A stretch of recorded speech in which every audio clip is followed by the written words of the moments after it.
Hello and welcome to the Unique CPA with your host, Randy Crabtree. We're committed to creating a thriving community of accounting professionals who are physically and mentally healthy, fulfilled, and energized by their work. Our ultimate goal is to elevate the reputation of the accounting profession and vastly improve the lives of those in it. The Unique CPA is brought to you by Tri-Merit, the specialty tax professionals. Today, our guest is Chase Birky. Chase is the co-founder of Dark Horse CPAs. He currently serves as the president and CEO. Dark Horse is by all accounts, a top 500 CPA firm, maybe making it to the top 400 range this coming year. Chase himself was listed this past year in CPA Practice Advisors 40 under 40. And was a finalist for AACPA's Innovative Practitioner of the Year. Chase, welcome to the Unique CPA. Thanks, Randy. Happy to be here. First question is, what the hell is Dark Horse? That's a fair question. So Dark Horse is really a platform CPA firm. And what we do is we provide really everything that you would possibly need to be able to run a firm, to be able to start a firm from scratch, or to be able to scale it, once you're existing. It's really, serving the entire life cycle. So it's not just about growing from zero, and it's not just about maintaining or growing, from an existing practice. So branding, marketing, technology, staffing, systems and processes, technology, all the things that you need to do, to run a firm that distract you from client service, distract you from advisory work and growing that practice. So I need to know more, because to me, it sounds like you're a company that supports other CPAs to help them grow their business, but they're really growing that internally within Dark Horse, right? How is that relationship work with someone? Hey, I want to build my business, whether I'm starting up or whether I have an existing. Dark Horse is going to help me. Is Dark Horse themselves actually doing taxes and accounting and payroll, or you personally, or how is that relationship? Why does somebody come in with Dark Horse? Yeah. So, it is a paradigm shift, because as a leadership team, our customer is the CPA versus the traditional partnership where the client is a customer, right? So, really all of our focus is on supporting the growth and development of our CPAs and their staff members.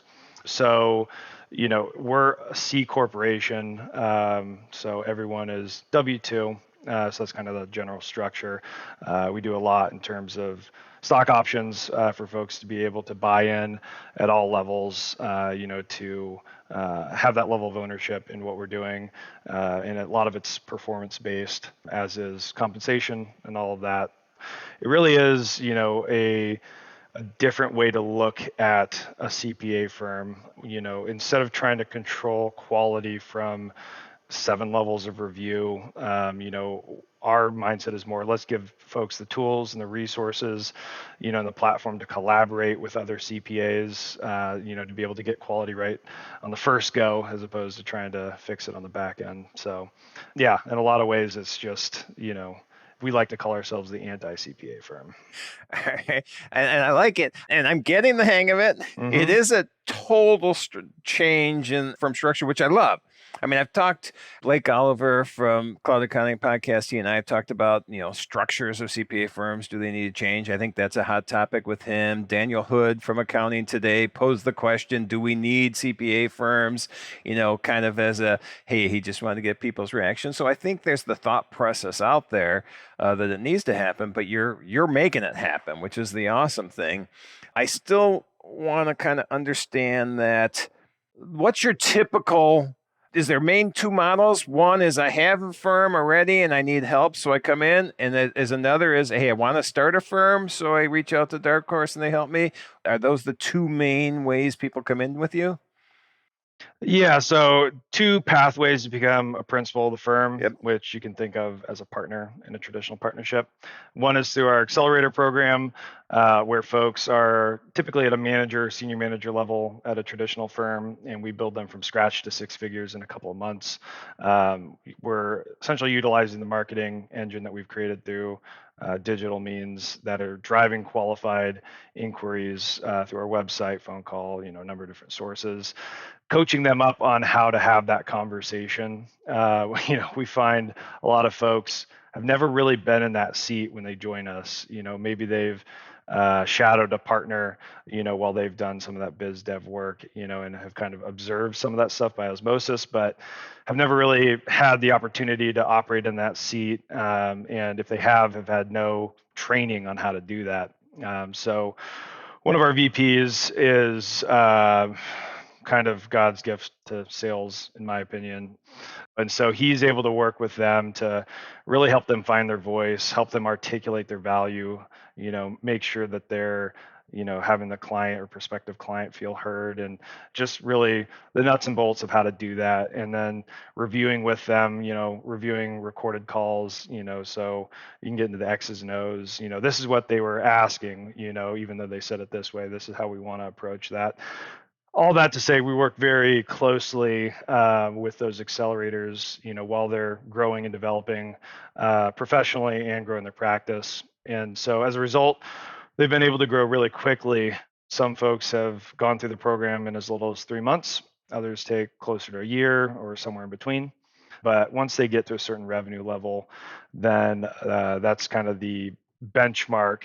There's some other criteria, but where they're eligible to become a principal. On the other side, it's existing firms, typically in the sub $2 million space in terms of annual revenue that, has hit a ceiling in terms of their growth. And a lot of times that also means the owner or partners in that firm are working a lot, because of staffing, because of systems and processes, because of technology, because of all the myriad things, that could be better, and that they're trying to handle the best they can, and also trying to serve clients, and also trying to, develop their staff, to rise up to that next level. So they merge their practice into Dark Horse, and, take advantage of what we've built, and take a lot of the stuff they were doing off their plate and have access to the better technology and all that sort of stuff. So in a lot of ways, it's really, like I said before, a life cycle sort of thing. This is meant for long-term relationships. It's not, something where we want to buy someone's book and then kick them out. Right. Our customer is a CPA. So if they're not there to service their client and there's no transition plan for those clients, we don't really want the clients, because that's not our customer. So then in this situation, these two scenarios, let's say you're buying or merging in a firm.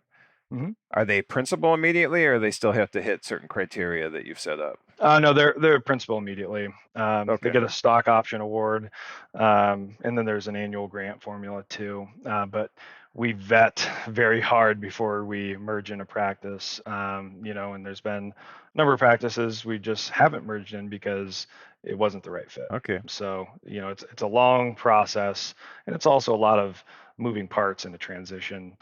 From migration of data to client communications, so on and so forth. So it doesn't happen overnight. I'll just put it that way. So when you say migration of data, so when they come in, are they switching everything over to the technology that you're using, the software platforms you're using? Exactly. Yep. All right. That has to be a pain. Or is it not? Well, it's a pain for the For you corporate guys. team. It's probably also a pain for them, because we can't do everything for them, in that transition. They've got to be actively involved. But, we're actively building out better systems and processes and staffing up, so that we can take more of those firms on and not have to, kick the can down the road for capacity. And when I say pain, it's just that transition. And I honestly shouldn't say that, because this is what I hear too often. There's just I'm not gonna spend 50 hours implementing this new software, even though in reality it's gonna save me 2,000 hours over the next 3 years or whatever. But I can't spend that 50 hours now, and that's unfortunately a mindset in our industry, I feel, way too often. So I don't want to put this impression out there that putting software in place is a pain, because in reality, it is going to make you so much more efficient at what you're doing. Right. And I assume that's one of the benefits that you all bring, or why they come in, is because of all this behind the scenes support you have from a software and processes and everything else. Yeah, and I mean, there's an easy way to free up some of that time. It's raise prices on your clients, fire the bad ones, do the pruning you should have done to open up some capacity, for what you think you don't have time for. And I was actually just talking to one of our principals yesterday who we had about a year to a year and a half worth of courting, and it was constantly like, I'm too busy right now. I can't even wrap my head around doing something like this. And now talking him, to him in retrospect, he's like, I should have done that a year sooner, right? Oh, yeah. Because it's not like anything got better during that year and a half. I just kicked the can down the road. Exactly. And everybody thinks, yeah, I just need that year. I just need this. My to-do list is going to shrink if I just have more time, if I just put in more hours, if I just work, 12 hours a day. And it never happens. It's a fallacy. Yeah, it's a definite fallacy. So yes, anybody listening, don't put it off. If you're thinking of something like this, whether it's technology, whether it's Dark Horse, whether it's a change in processes that you want to do, implement. If you're not doing those things in the here and now, you'll never do them. And if you Right. do, it'll be way too late. Yep, exactly. All right. After that tangent, let me go back for a second. The accelerator is the brand new one. Mhm. So is this ever hey, I'm training this new person in accelerator to how to run a business, and we're going to show them all the tools and the technology, and then put them off on their own and they leave? Or is it always, hey, no, you're here in Dark Horse and the whole goal is you're going to build this practice, we're going to help you, and now you're going to be a principal 3 months to a year down the road? It's more of the internal, not let's train them and let them free or let them go. Yeah, I mean, more the former versus the latter. But so essentially, once they, get promoted to principal, there's a buy-in for the book of business that they've built. But once they pay off that buy-in, they're free at any point to, take that book of business into their own corporation, merge it elsewhere. We're not here to chain them to Dark Horse. We want it to be the market is telling us where our value is. So Right. if they don't see the value, we're providing, versus the, profit split formula, then shame on us, right? We should have provided more value so that they're, not, wanting to leave. We're not going to solve for, issues of ego. If it's got to be you calling the shots, your name, Right. on the firm, like we're not going to solve for that, right? So there's some things we won't solve for, but generally speaking, we're very confident that the value that we're providing now and what we will be able to do, over the coming years is going to be far more value than we're actually capturing. Yep. All right. So I get the concept now better, and I appreciate that. I love it. I mean, this is my opinion. I don't know if you agree, but I think we are a little bit in a crisis mode, maybe not even just a little bit, as a profession right now. And not only as a profession, but just in general. I mean, right now, obviously, I mean, there's not as many people going into accounting degrees. People are coming in and they're leaving. We have this perception and / reality of a high burnout profession, which I know we can change, and I know you believe that as well.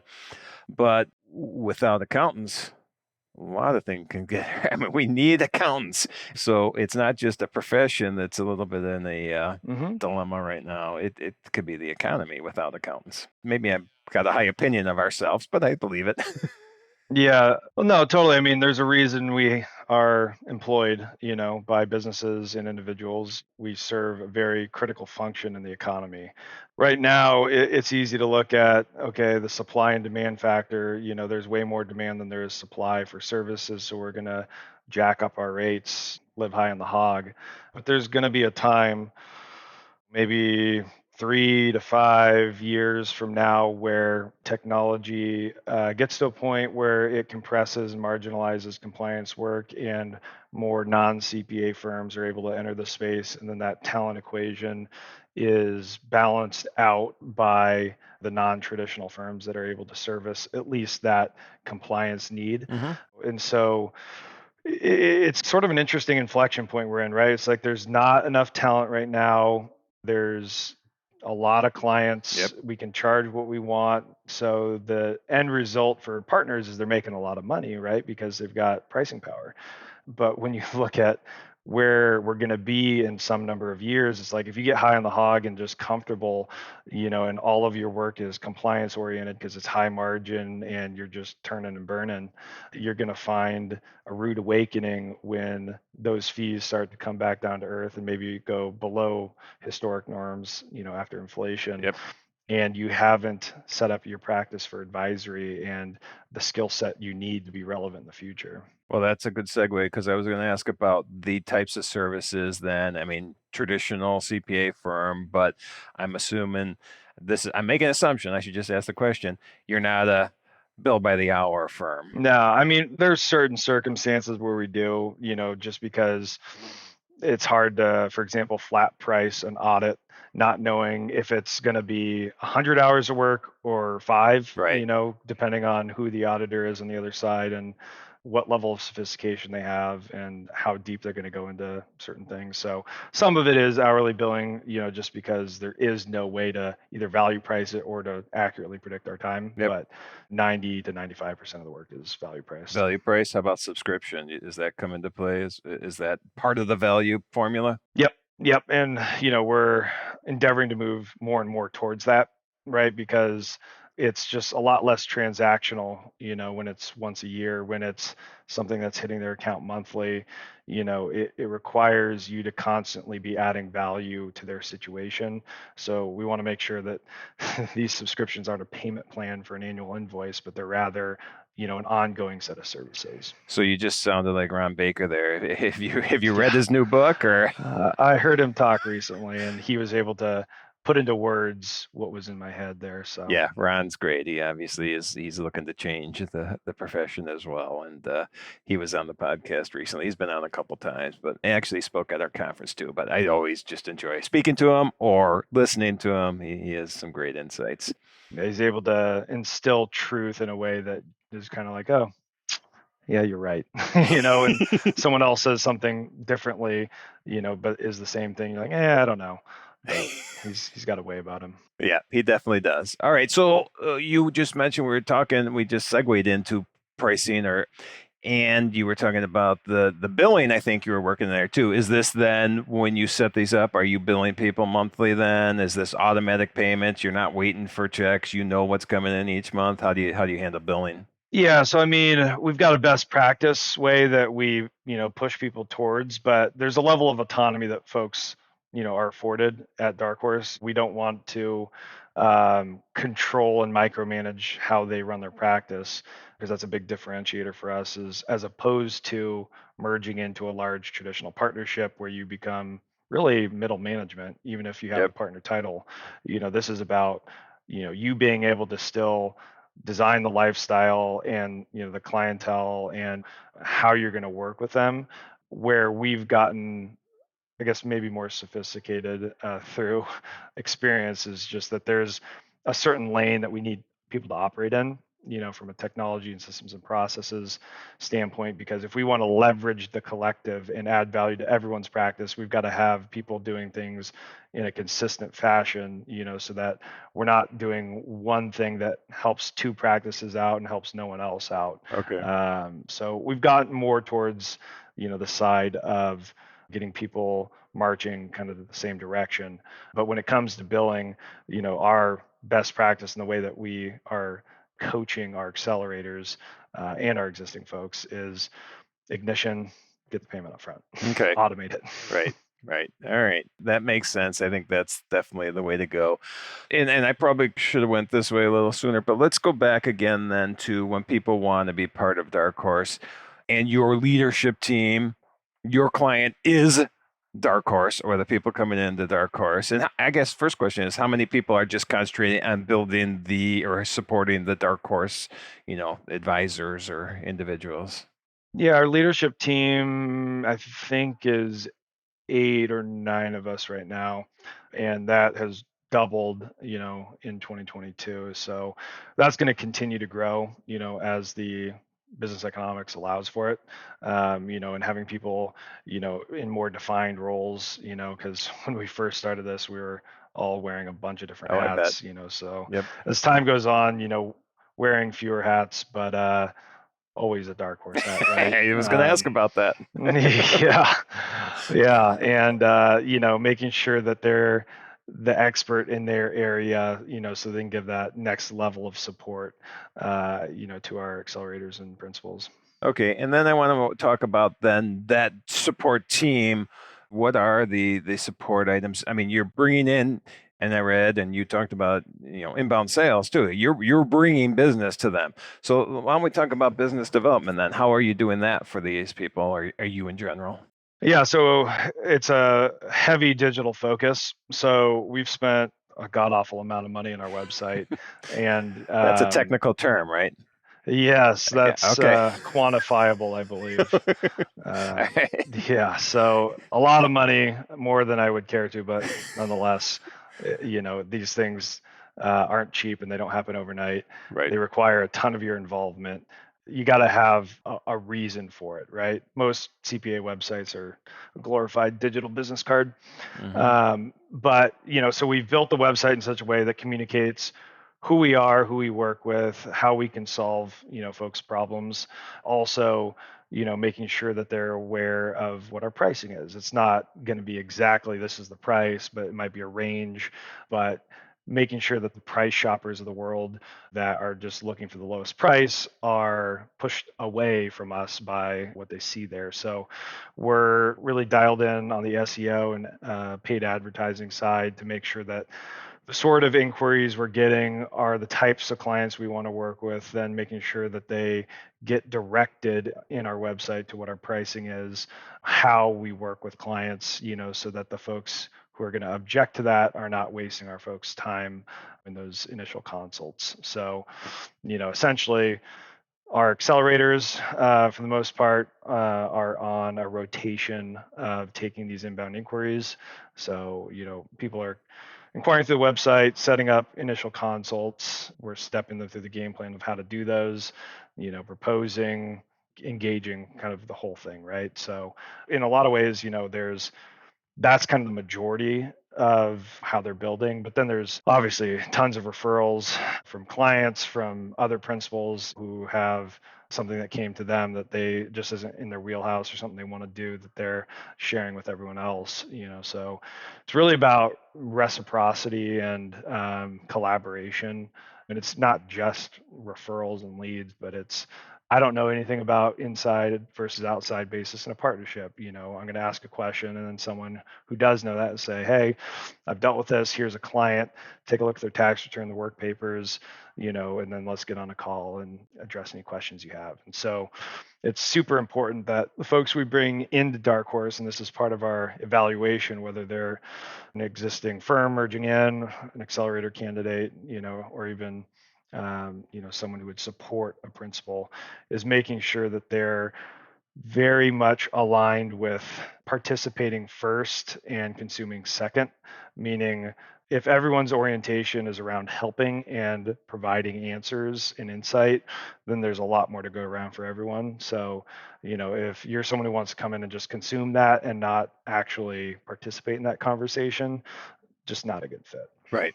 More collaboration, more, sharing ideas, more helping each other out.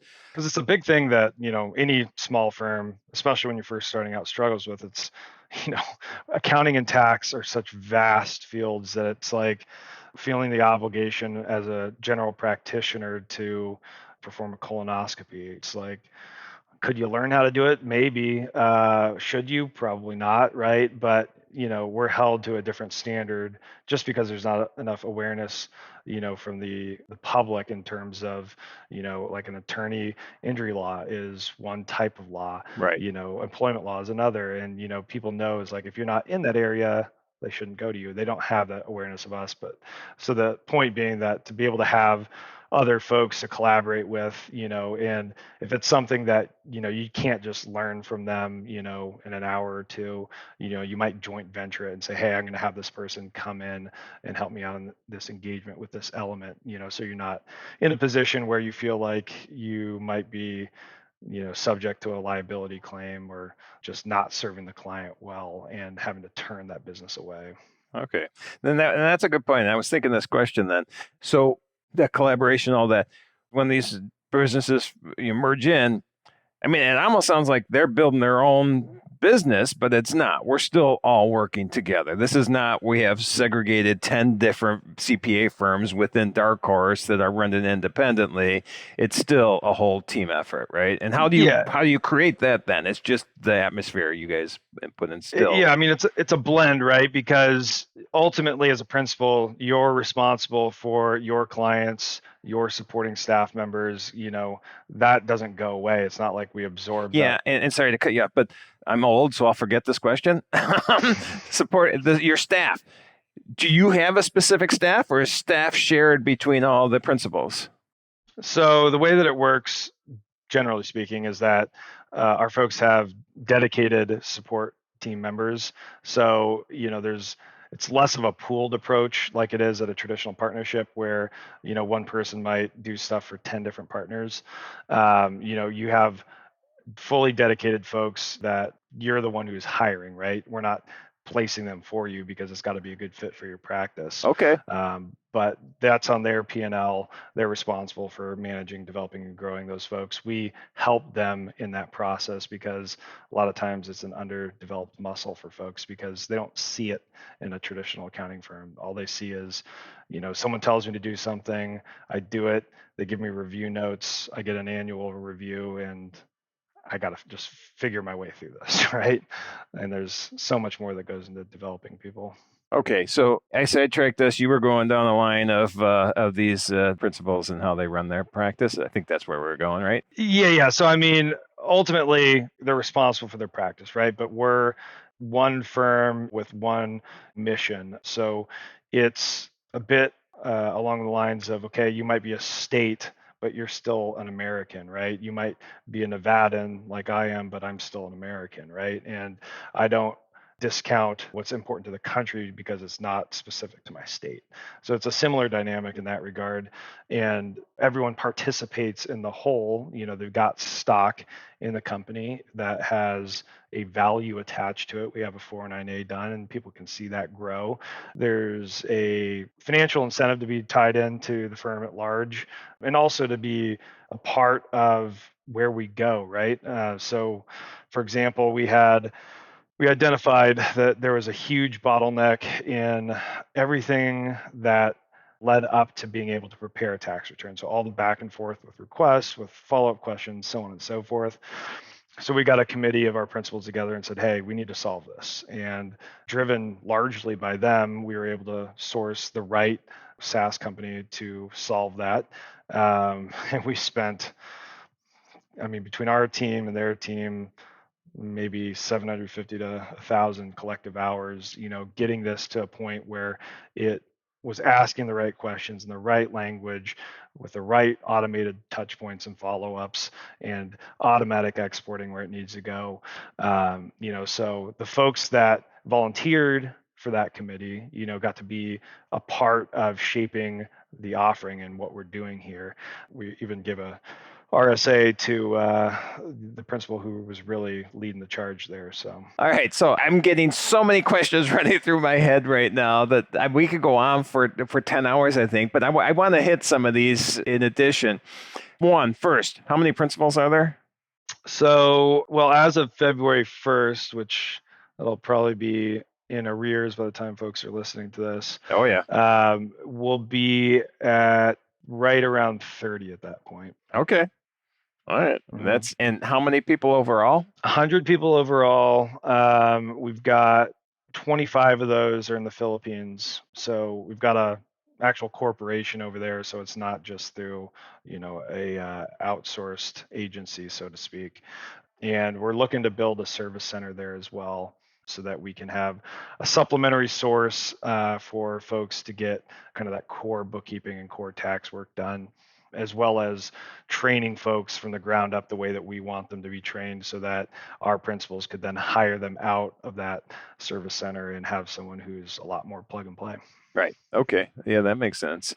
And that's, I mean, so many firms, big and small, are looking at that offshoring, outsourcing, and I think it's going to be extremely important. I love the way you guys are doing it with your. I've talked to other people that have their own separate firm or practice set up in the Philippines or in India or in wherever. I'm just not sure from a tax standpoint if that's a pain in the butt or not for you guys. But We've got, fortunately, we've got a company that handles all of that compliance stuff because there's a lot. Yeah, I'm sure there's a lot.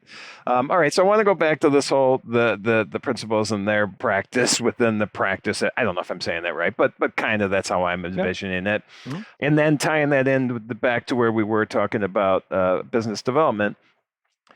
Of these 30 principles, I'm assuming they obviously all have different skills, different passions of clients they like to work with, different industries, basically their niche.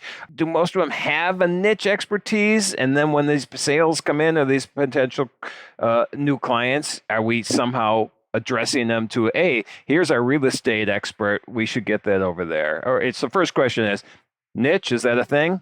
Yeah, but I will say very few people come to Dark Horse with the established niche or even knowing what they want that to be. A lot of them just come in as generalists, right? And then it's a matter of, okay, I've been exposed to a lot. What am I most passionate about? Where can I add the most value? Who do I love serving the most? And then developing a niche out of that more general book of business.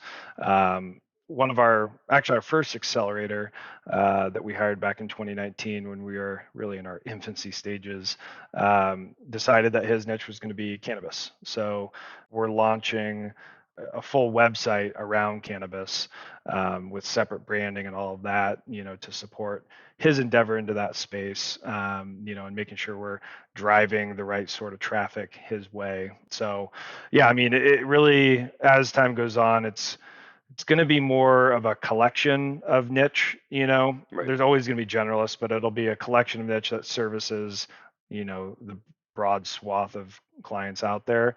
But, if they're in cannabis or if they're manufacturing or whatever the niche might be, they click into that and then it's the principal or principals that support that we're directing that traffic to. Okay. And then one other question then around niche, because, we have a lot of generalists as well, but I mean, being a tax, even generalist is a lot different than being an accounting generalist. Are they building their book doing both, or do they have experts that support them? I mean, I hate audits. I think you grew up as an auditor. I do not like auditing at all. I don't like counting at all. I like taxes, and they're completely different in my mind. I mean, how do you handle that within these principles books? Yeah, I grew up as an auditor, but I rebelled against my auditor parents, so to speak.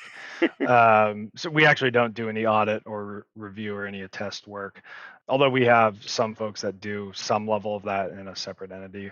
Yep. But as Dark Horse, that's not what we Okay. put ourselves out there to do for a lot of reasons I could dovetail into, but I won't. So what you're doing is you're already setting yourself up for private equity coming in, huh? I mean, I'd rather.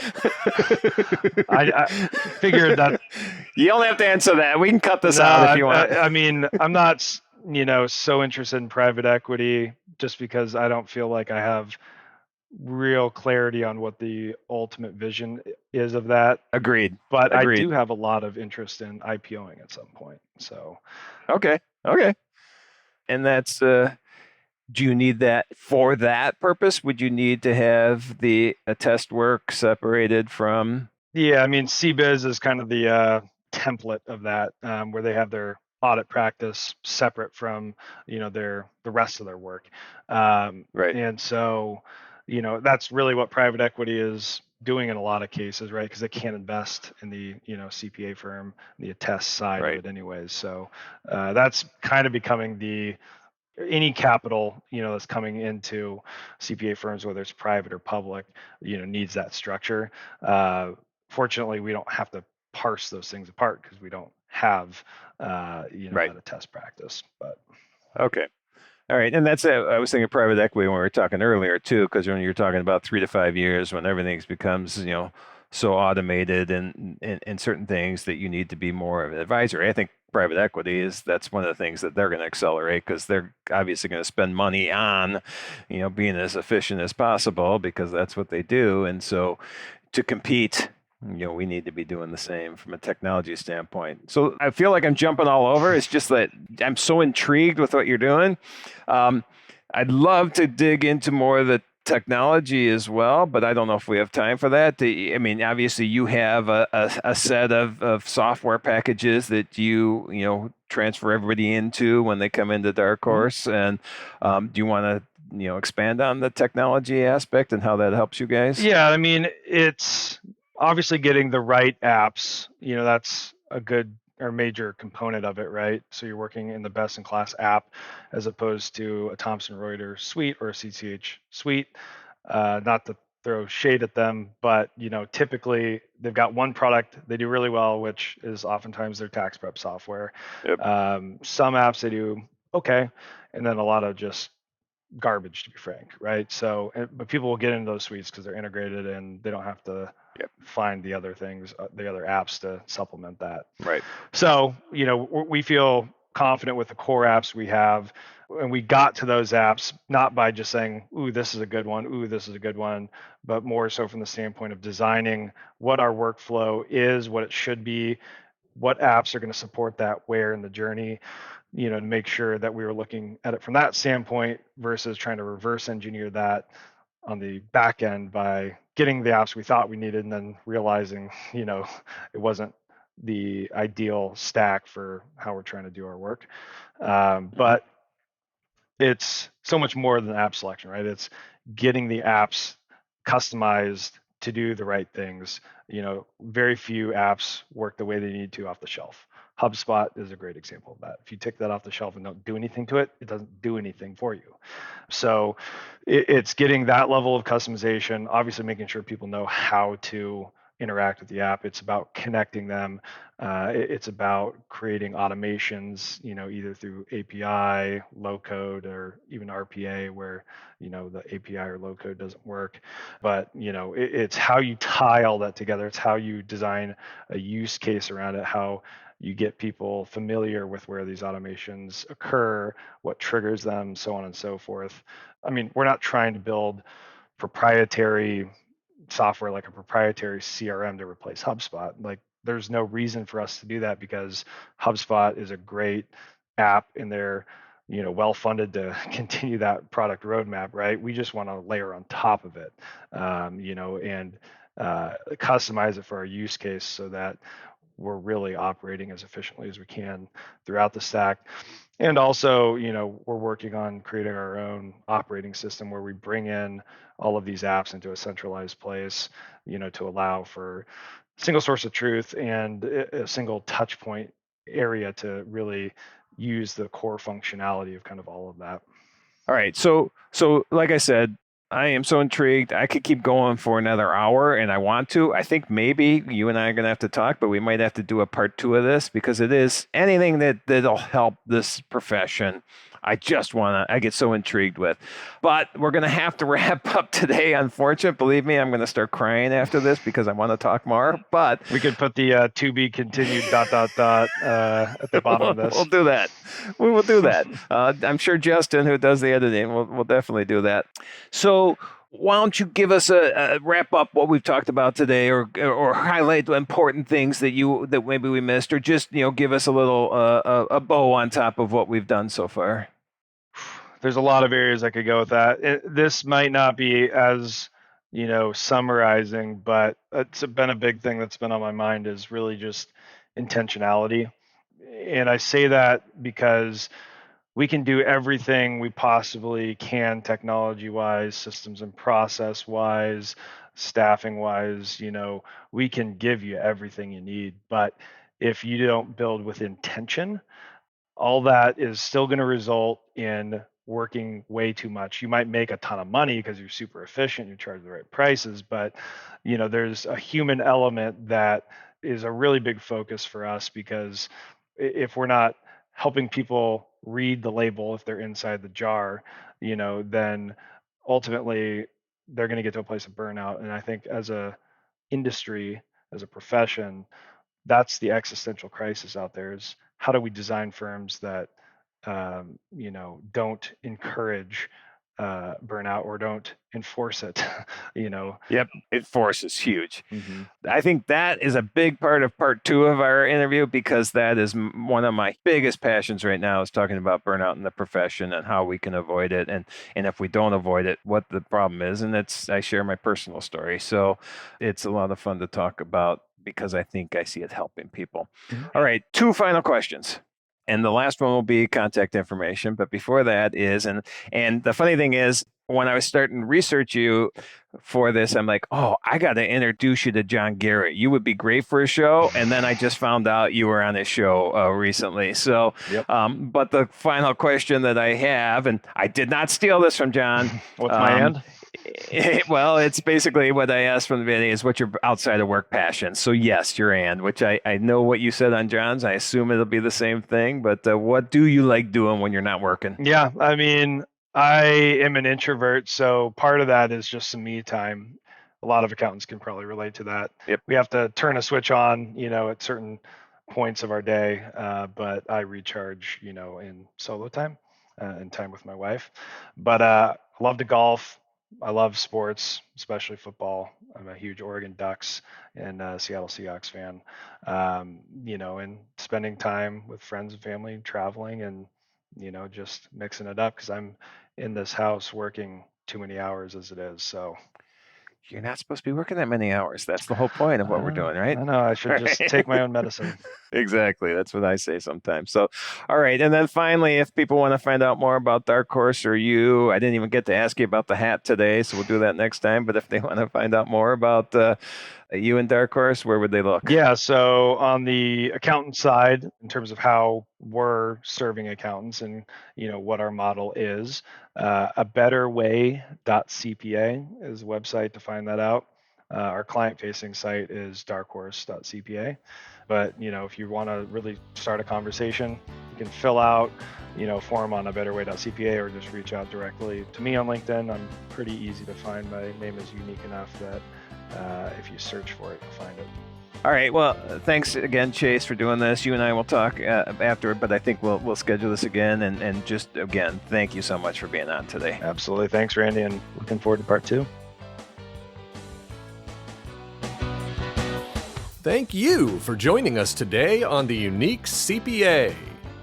You can find the show notes for today's episode and learn more about TriMerit at theuniquecpa.com. Remember to subscribe and leave a 5-star rating on your favorite podcasting app. And join us next time for more expertise and insights on the Unique CPA. Professionalproductions.net